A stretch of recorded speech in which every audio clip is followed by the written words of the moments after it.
जय हिंद dear student. Physics time के यूट्यूब चैनल पर आप सबका स्वागत है। आज से हम लोग स्टार्ट करने वाले हैं चैप्टर नंबर 2 जो कि यूनिट एंड मेजरमेंट है। ठीक है, तो हमने चैप्टर नंबर 1 किया जिसका नाम था फिजिकल वर्ड, और उसको बहुत अच्छे से हम लोग लाइन बाय लाइन एक एक वर्ड NCERT का हमने क्लियर किया।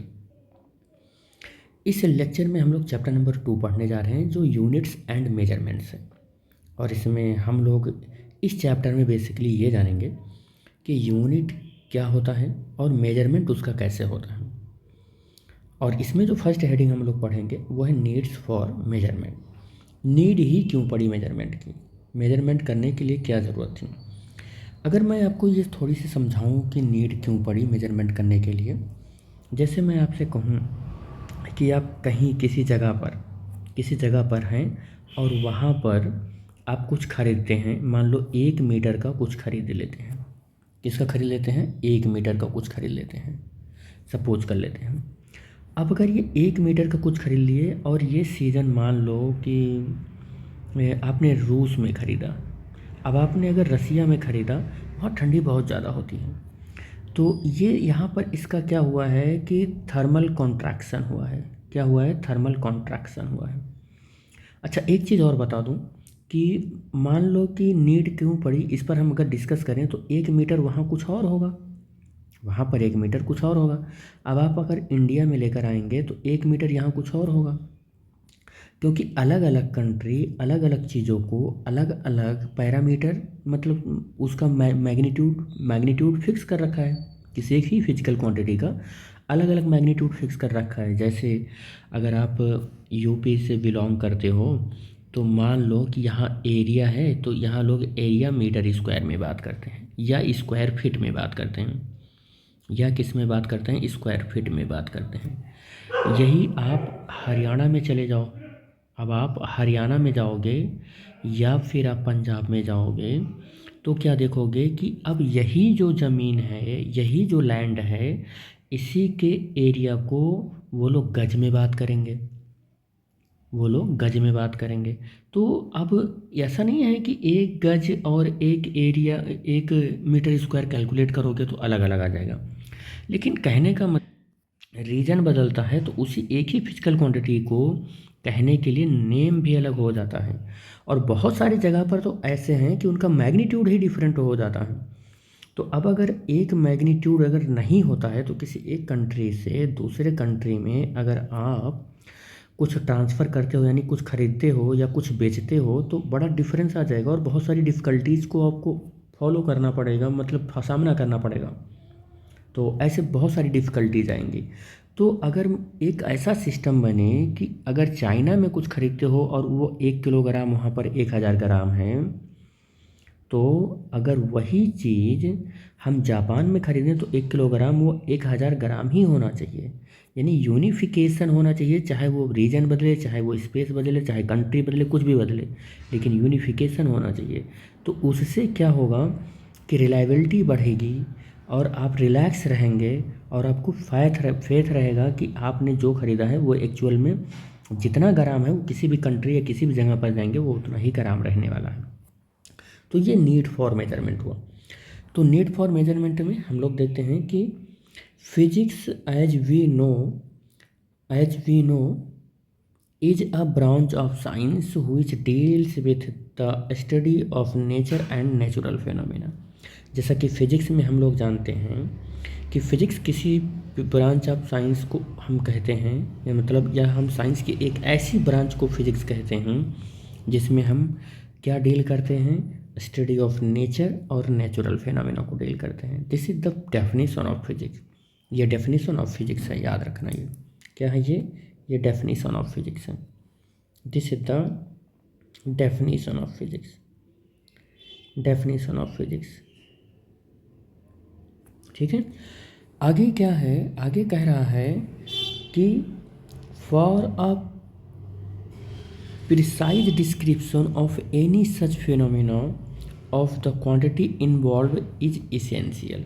एक बात और बता दें, फिजिक्स के लिए एक चीज़ और मैं लिख ही देता हूँ कि मेजरमेंट किसी चीज़ के मेजरमेंट करने को भी फिजिक्स ही कहते हैं। यानी कि measurement of any things is called physics. तो किसी चीज़ के मेजरमेंट को भी हम लोग क्या बोलते हैं, मेजरमेंट ऑफ एनी थिंग्स। किसी भी चीज़ को आप मेजर करो तो उसे भी हम लोग क्या बोलते हैं, फिजिक्स ही बोलते हैं। मेजर करने को the branch of science which we can measure anything, जो साइंस का एक ऐसा ब्रांच जिसमें हम कुछ मेजर कर सकें उसे हम फिजिक्स कहते हैं। तो कह रहा है कि फॉर अ प्रिसाइज डिस्क्रिप्शन, किसी चीज़ की हमें क्या करना है, प्रिसाइज डिस्क्रिप्शन लेना है, एक्यूरेट हमको डिस्क्रिप्शन लेना है। तो कह रहा है ऑफ एनी सच फिनोमिना, कोई भी वो फिनोमिना हो सकता है, ठीक है, कोई भी फिनोमिना का प्रिसाइज डिस्क्रिप्शन हम लेने जा रहे हैं या उसको मेजर करने जा रहे हैं, तो वहाँ पर कुछ इसेंशियल क्वांटिटी इन्वॉल्व्ड होती है, जैसे मास, वेलोसिटी, एक्सीलरेशन, और ऐसे work, energy, heat, temperature etcetera, बहुत सारे ऐसे फिजिकल क्वांटिटीज इन्वॉल्व होते हैं उस फिनोमिना को डिस्क्राइब करने के लिए, प्रिसाइज डिस्क्रिप्शन के लिए। तो हम क्या करेंगे, उस फिजिकल क्वांटिटी को मेजर करेंगे, उसे मेजर करने की ज़रूरत है, तभी हम उस फिनोमिना को फुल्ली परफेक्टली एक्सप्लेन कर पाएंगे।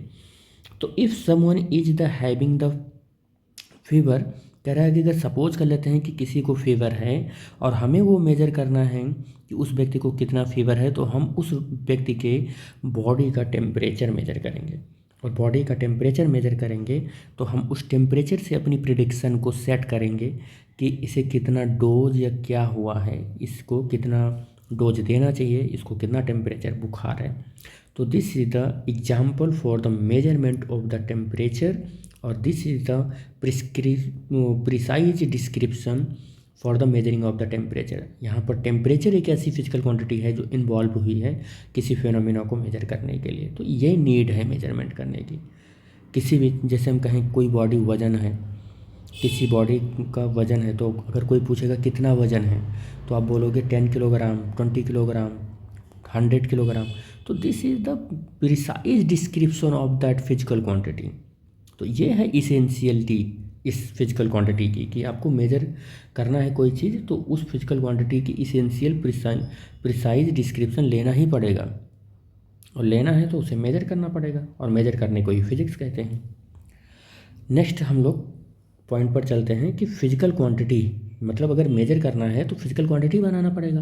तो फिजिकल क्वांटिटी अगर बनाना है तो किस तरीके से फिजिकल क्वांटिटी आप डिराइव करेंगे, तो ऑल दोज क्वांटिटी, जिन क्वांटिटी को विच कैन बी मेजर, जिस क्वांटिटी को आप मेजर करने जा रहे हो डायरेक्टली या इनडायरेक्टली, जैसे जैसे हम कहें कि मास मेजर करना है तो डायरेक्टली मेजर कर लोगे आप, मास मेजर करना है तो डायरेक्टली मेजर कर लोगे।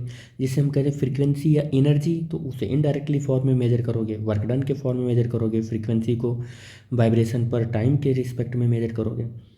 तो चाहे किसी भी फिजिकल क्वांटिटी को आप मेजर करने जा रहे हो, चाहे वो डायरेक्टली मेजर करो चाहे इनडायरेक्टली मेजर कर रहे हो, and in term of which the law of the physics, तो आप क्या करोगे कि कैन बी एक्सप्रेस्ड और कॉल्ड द फिजिकल क्वांटिटी।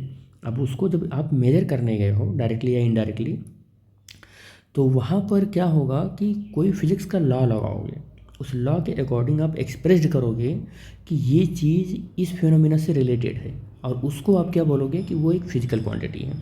जैसे आप मेजर करने गए कि हमारे पास कोई रोप है, रस्सी है, और उसकी लेंथ है, आप लेंथ मेजर करने गए तो लेंथ एक फिजिकल क्वांटिटी है, उस रस्सी का, रोप का मास मेजर किए, एक फिजिकल क्वांटिटी है, और किस टेम्परेचर पर ये सब मेजरमेंट चल रहा है, ये टेम्परेचर मेजर किए, तो this is the physical quantity that is represent a specific meaning of the particular description of any phenomena. ठीक है, किसी फिनोमिना का पर्टिकुलर डिस्क्रिप्शन है ये, मतलब उसका एक्सप्लेनेशन है कि लेंथ अपने आप में यूनिक है, उस बॉडी का मास यूनिक है, टेम्परेचर यूनिक है। तो ये सब किसी फिजिकल क्वांटिटी, मतलब कभी भी आपको लेंथ अगर मिल रहा है तो लेंथ का मतलब कि आप लेंथ ही मेजर करेंगे उस ऑब्जेक्ट का, कुछ और उसका मीनिंग कहीं और बदल नहीं जाएगा। मास मेजर कर रहे हैं तो मास की मीनिंग ऐसा नहीं है कि किसी फिजिकल क्वांटिटी में मास मास है, किसी दूसरी फिजिकल क्वांटिटी के लिए मास दूसरी चीज़ हो जाएगी ना। मास का मतलब मास ही है, किसी भी लॉ को लगाओगे, मास, लेंथ या कोई भी फिजिकल क्वांटिटी अपने आप में एक यूनिक मीनिंग रखती है। तो फिजिकल क्वांटिटी के बाद फिर हम लोग नेक्स्ट टॉपिक पर मूव करते हैं, जो कि है two type of physical quantity. Physical quantity दो तरीके के होते हैं, एक तो फंडामेंटल हम कहेंगे, एक तो फंडामेंटल फिजिकल क्वांटिटी होता है, फंडामेंटल फिजिकल क्वांटिटी PQ हम लिख रहे हैं यहाँ पर, ठीक। और एक होता है ड्राइव, क्या होता है, ड्राइव फिजिकल क्वांटिटी, ठीक है। तो हम लोग क्या लिख रहे हैं, derived physical quantity, physical quantity. Fundamental जो फिजिकल क्वांटिटी है ये 7 है आपके पास, कितने हैं, 7 है आपके पास, 7 है। और दो और भी हैं जिसे हम कॉम्प्लीमेंट्री या सप्लीमेंट्री बोलते हैं। तो इस तरीके से टोटल आप 9 लगा सकते हो, लेकिन ये 7 ही मेन है हमारे पास। और ड्राइव्ड तो बहुत सारे हैं। ड्राइव्ड किसे बोलते हैं, जो फंडामेंटल फिजिकल क्वांटिटी की हेल्प से बनते हैं उन्हें ड्राइव्ड बोलते हैं। और फंडामेंटल क्या होते हैं, जिसको फिजिक्स की लॉ के अकॉर्डिंग हम लोगों ने 7 मान लिया है, एकदम यूनिक चीज़ों को मान रखा है। तो हम इसी की बात करते हैं कि फिजिकल क्वांटिटी दो तरीके के होते हैं। एक तो हमारा है कि physical quantity which can be treated as independent of other physical quantity. कह रहा है कि फिजिकल क्वांटिटी, जो फिजिकल क्वांटिटी ऐसे ट्रीट किए जाते हैं कि वो independent of other physical quantity हों, एंड और not usually defined in term of other physical quantity, और वो यूजुअली किसी अदर फिजिकल क्वांटिटी के से कोई रिलेशन न रखते हों और उनकी बिना हेल्प से हम उनको डिफाइंड करते हों, ऐसे फिजिकल क्वांटिटी को हम फंडामेंटल क्वांटिटी बोलते हैं। To give a consistent and unambiguous description to all the physical quantity, और वो बिल्कुल कंसिस्टेंसी अपनी बनाए रखते हैं, अपने मतलब उनमें डेविएशन नहीं होती है और उनमें कोई गलती भी नहीं होती है, और ये सब पूरा ये डिस्क्राइब करते हैं to all physical quantity be needs a minimum of the 7 fundamental और द बेस क्वांटिटी। इससे फंडामेंटल या बेस क्वांटिटी भी बोलते हैं। तो कह रहा है कि these are mass, length, time, electric current, temperature, luminous intensity and amount of substance. ये 7 हो गए, क्या हुए, ये 7 हो गए। आपको ये 7 दिख भी रहे होंगे, 7 दिख रहे हैं। देखो मैं काउंट करके दिखाता हूँ आपको 7 कैसे हैं। देखो ये मास 1 हो गया, लेंथ 2 हो गया, टाइम 3 हो गया, ये इलेक्ट्रिक करंट 4 हो गया, टेम्परेचर 5 हो गया, ये 6 हो गया, और अमाउंट ऑफ सब्सटेंस 7 हो गया। तो ये 7 फिजिकल क्वांटिटी हैं। दो और भी हैं। एक है हमारा प्लेन एंगल, क्या है, प्लेन एंगल, और दूसरा है हमारा सॉलिड एंगल। तो दो है अपने पास, प्लेन एंगल भी है और सॉलिड एंगल भी है। लेकिन हम प्लेन एंगल और सॉलिड एंगल को सप्लीमेंट्री यूनिट बोलते हैं, तो हम इनकी ज़्यादा हम डिस्कशन नहीं करते हैं, ठीक है। और इसकी अगर यूनिट की बात करें तो ये होता है रेडियन, ठीक है। इसकी बात करें तो स्टेरेडियन होता है, ये 3 डायमेंशनल ऑब्जेक्ट के लिए डिफाइंड है और ये 2 डायमेंशनल ऑब्जेक्ट के लिए डिफाइंड है, ठीक है। तो ये भी बात आप याद रखिएगा। तो ड्राइव्ड क्वांटिटी क्या होता है, पहला तो हमने पढ़ लिया फंडामेंटल फिजिकल क्वांटिटी क्या है। ड्राइव्ड फिजिकल क्वांटिटी देखते हैं क्या होता है। तो ड्राइव्ड फिजिकल क्वांटिटी में कि the physical quantities whose defining operation are based on other physical quantities और कॉल्ड द ड्राइव्ड क्वांटिटीज। कहने का ये मतलब है कि जो ड्राइव्ड फिजिकल क्वांटिटी हैं, इसको हम अगर कभी भी समझने की कोशिश करें तो हम इसके ऑपरेशन के लिए या इसको ऑपरेट करने के लिए, इसको समझने के लिए हम फंडामेंटल फिजिकल क्वांटिटी की हेल्प लेते हैं। यानी कि फंडामेंटल क्वांटिटी की हेल्प से बना हुआ जो फिजिकल क्वांटिटी है उसे हम ड्राइव्ड क्वांटिटी बोलते हैं। एग्जाम्पल के तौर पर हम कहें जैसे force F is equal to mass और into acceleration, mass into acceleration, या एक्सेलरेशन ले लें या एक्सेलरेशन ही ले लें। तो एक्सेलरेशन क्या होता है, एक्सेलरेशन होता है वेलोसिटी अपॉन टाइम, ठीक है। या हम वेलोसिटी ले लें तो वेलोसिटी इज इक्वल टू होता है डिस्टेंस और अपॉन टाइम, ठीक है। ये होता है मतलब वेलोसिटी क्या, स्पीड हम लिखते हैं, डिस्टेंस लिख दिया है वहाँ पर। तो देखो ये एक तरीके का लेंथ है, क्या है, एक लेंथ है, और ये एक तरीके का अगर टाइम है। तो दोनों फंडामेंटल क्वांटिटी आ गए। तो इन दोनों फंडामेंटल क्वांटिटी से हमारा क्या बना, एक ड्राइव बना, क्या बना, एक ड्राइव्ड फिजिकल क्वांटिटी बना। अब इस फिजिकल क्वांटिटी को लिया यहाँ पर, जैसे हमने स्पीड के साथ डायरेक्शन ऐड कर देते हैं तो वेलोसिटी हो जाती है, और टाइम लिया तो देखो यहाँ पर एक ड्राइव्ड लिया, एक फंडामेंटल लिया, फिर हमें क्या मिलेगा, ड्राइव्ड यूनिट मिलेगी। क्या मिलेगी, ड्राइव्ड यूनिट मिलेगी। यहाँ एक फंडामेंटल क्वांटिटी लिया, एक ड्राइव्ड लिया, हमको क्या मिला, अगेन ड्राइव्ड यूनिट लिया। तो हमारे कहने का मतलब है कि कहीं पर भी फंडामेंटल यूनिट एक, दो या दो से ज़्यादा यूज किया, दो या दो से ज़्यादा यूज किया, कोई भी फंडामेंटल क्वांटिटी यूज किया, तो it gives always derived unit. क्या देगा वो, ड्राइव्ड यूनिट देगा। तो यही यहाँ पर लिख रखा है, the all physical quantities other than the 7 base quantities और ड्राइव्ड क्वांटिटीज। ठीक है, एग्जाम्पल के तौर पर वेलोसिटी, एक्सेलरेशन, फोर्स, मोमेंटम। तो this is the example of derived quantity. ठीक है, किसी चीज़ को अब हमें मेजर करना है, किस तरीके से मेजर करेंगे ये भी हम लोग देख लेते हैं। तो the measurement of the physical quantity is the process. कह रहा है कि मेजरमेंट किसी फिजिकल क्वांटिटी का अगर करना है तो एक तरीके का एक ऐसा प्रोसेस है जो किसी नोन क्वांटिटी से अननोन क्वांटिटी का कंपैरिजन करना है। ठीक है, तो हम क्या करेंगे, कंपेयर करेंगे। किसका कंपेयर करेंगे, उस फिजिकल क्वांटिटी का एक standard amount of physical quantity से। ठीक है, और याद रखना कि जिस किसी भी नोन क्वांटिटी का अननोन क्वांटिटी के साथ हम जो कंपैरिजन कर रहे हैं, अननोन क्वांटिटी का नोन क्वांटिटी के साथ जो कंपैरिजन कर रहे हैं, उसका नेचर कभी बदलना नहीं चाहिए, सेम काइंड ऑफ नेचर होना चाहिए। ये भी याद रखना, क्या होना चाहिए, सेम काइंड ऑफ नेचर होना चाहिए। जैसे हम कहें कि हमको एक डजन बनाना चाहिए, तो अब अगर ठेले वाले के पास आप गए हो तो उसके पास गुआवा भी है, मैंगो भी है, लीची है, बहुत सारे ऐसे फ्रूट्स हैं। तो अब वो एक डजन बनाना आपने मांगा है तो वो ऐसा नहीं करेगा कि 5 बनानाज दे देगा और 7 मैंगो दे देगा और कहेगा एक डजन हो गया ले जाओ ना। देखो, मैंगो का नेचर अलग है, बनाना का नेचर अलग है। तो हमें अगर एक डजन बनाना बोला है तो इसका मतलब केवल same kind of things 12 times आप दो। मतलब एक केला, एक केला, एक केला, एक बनाना, एक बनाना, एक बनाना मिलकर 12 बनानाज बन गए ऐसे। तो वो सेम काइंड ऑफ नेचर की थिंग्स हुए। समझ गए होंगे आप।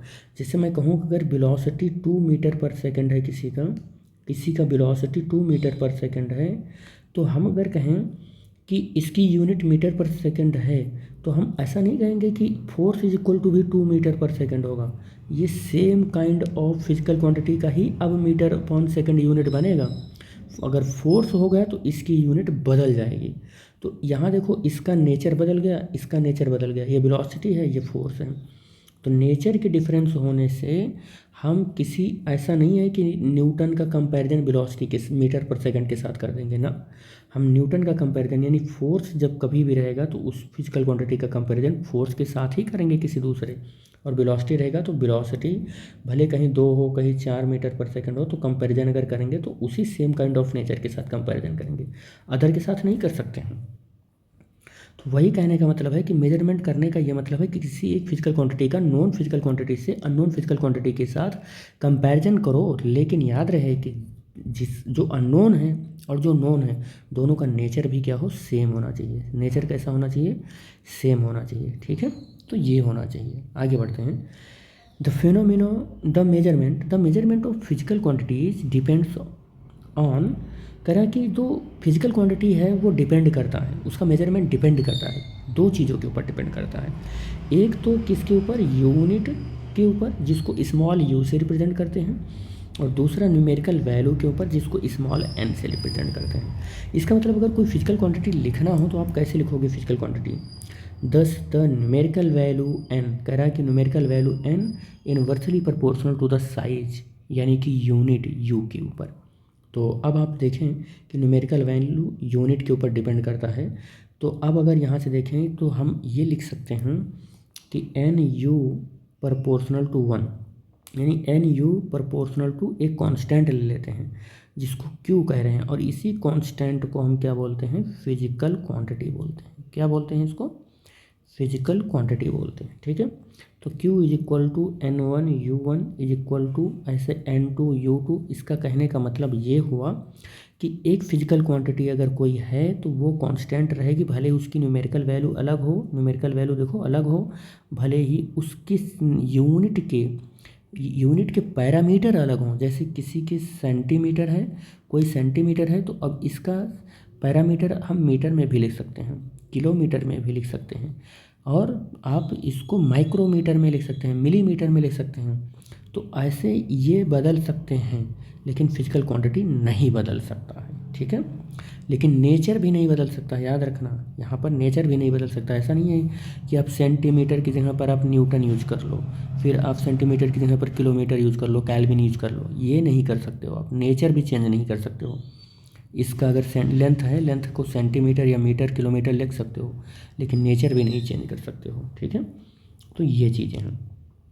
तो measure of a physical quantity, कोई फिजिकल क्वांटिटी अगर आपको मेजर करना है तो किस तरीके से मेजर करेंगे, तो उसकी numerical value of the physical quantity और इनटू साइज ऑफ यूनिट लिखेंगे, बस ये फिजिकल क्वांटिटी हो गया। अब देखो फिजिकल क्वांटिटी का एग्जांपल मैं दूँ, जैसे आप कहते हो कि 10 न्यूटन, तो 10 न्यूटन फोर्स है, तो इसका क्या मतलब हुआ, 10 क्या है, न्यूमेरिकल वैल्यू हुआ, 10 क्या है, न्यूमेरिकल वैल्यू है, और यू क्या है, यूनिट है, न्यूटन क्या है, यूनिट है, ये क्या है, यूनिट है। तो कोई भी फिजिकल क्वांटिटी दो चीज़ों से मिलकर बनती है, एक न्यूमेरिकल वैल्यू से, एक न्यूमेरिकल वैल्यू से और एक यूनिट से। फिजिकल क्वांटिटी दो चीज़ों से मिलकर बनती है, न्यूमेरिकल वैल्यू और यूनिट से मिलकर बनती है। न्यूमेरिकल वैल्यू को एन से रिप्रेजेंट करते हैं और वो proportional to the size of U होता है। ये हमने 2 बार तो नहीं लिख दिया, अच्छा ठीक ठीक, इसी बात को, ठीक है ठीक। चलो आगे हम लोग बात कर लेते हैं।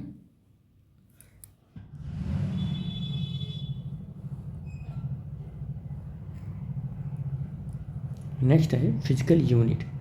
तो फिजिकल यूनिट पर चलते हैं। फिजिकल यूनिट क्या है, the standard amount of physical quantity chosen the measure the physical quantity of the same kind called the physical unit. जैसे मान लो कि हम फिजिकल यूनिट की बात करें, फोर्स है, फोर्स की यूनिट क्या है, न्यूटन।